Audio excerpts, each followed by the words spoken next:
bahasa standard yang dipiawaikan mengikut tetapan daripada Dewan Bahasa dan Pusaka sebagai bahasa kebangsaan negara Malaysia. Sedasawasa ini, bahasa Malaysia kian dipandang enteng oleh seluruh masyarakat. Contohnya, penggunaan bahasa rojak semakin meluas baik daripada segi penulisan maupun daripada penulisan. Keadaan ini bagai duri dalam daging telah membimbangkan pihak kerajaan. Oleh itu, rasionalnya untuk kita mengupas tentang cara-cara memartabatkan bahasa Malaysia. Pada hemat saya, ibu bapa perlu mendidik anak-anak sejak kecil untuk mempelajari anak-anak tentang penggunaan bahasa Melayu sejak kecil. Bagai melentur bulu biara dari rebungnya. Dalam menyingkap hal ini, tanggapan ibu bapa tentang bahasa Inggeris lebih penting daripada bahasa Melayu harus dikikis.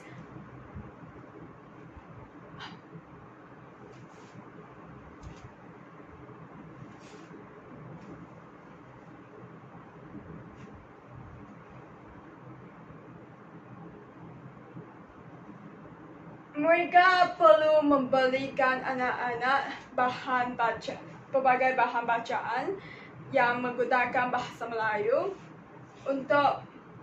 agar anak-anak boleh mempelajari. Secara langsung, anak-anak dapat meningkatkan penguasaan bahasa Melayu kerana mereka sudah membiasakan diri dengan bahasa ini. Dan kesimpulannya, tuntasnya, ibu bapa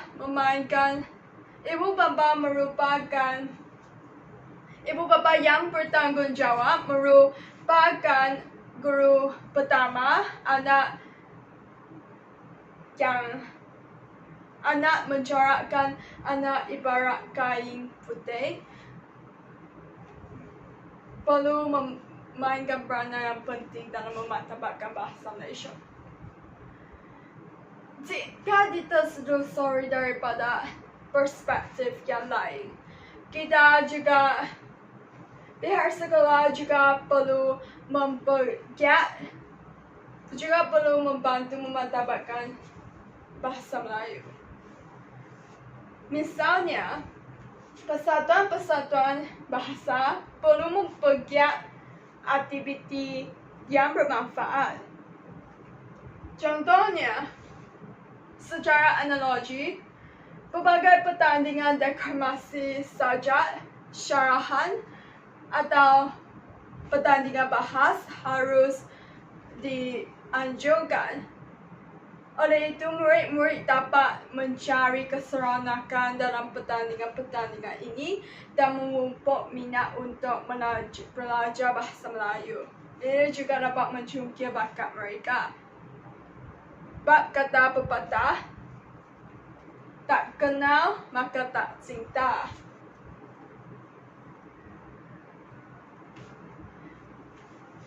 Sementarahannya, pihak kerajaan khususnya Dewan Bahasa dan Pusaka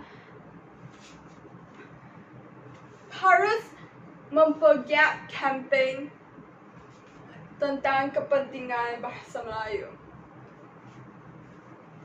Oleh itu, ini untuk memastikan bahawa mesej tentang kepentingan bahasa Melayu ini dapat disampaikan kepada lapisan masyarakat.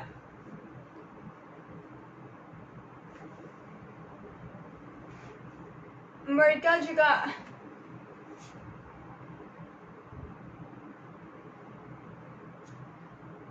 pelbagai bengkel ceramah atau pertandingan menulis esei juga boleh diadakan untuk meningkatkan keberkesanan kempen.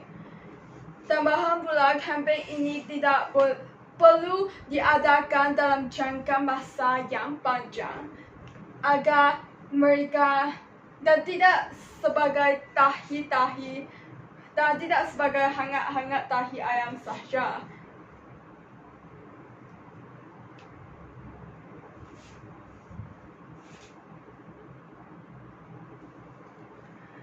Guru-guru juga perlu diberikan latihan bahasa. Kementerian Pendidikan Malaysia perlu memberikan latihan bahasa kepada guru-guru. Oleh itu, guru contohnya pelbagai kursus tata bahasa boleh diadakan. Oleh itu, guru-guru dapat menambahkan pengetahuan untuk mendapatkan ilmu pengetahuan. Tambah pula, guru-guru tidak boleh menggunakan perkataan sintaksis bahasa rojak atau singkapan semasa mengajar di kelas. Kerana bab kata pepatah, guru kencing berdiri, murid kencing berlari. Oleh itu mereka merupakan teladan murid-murid.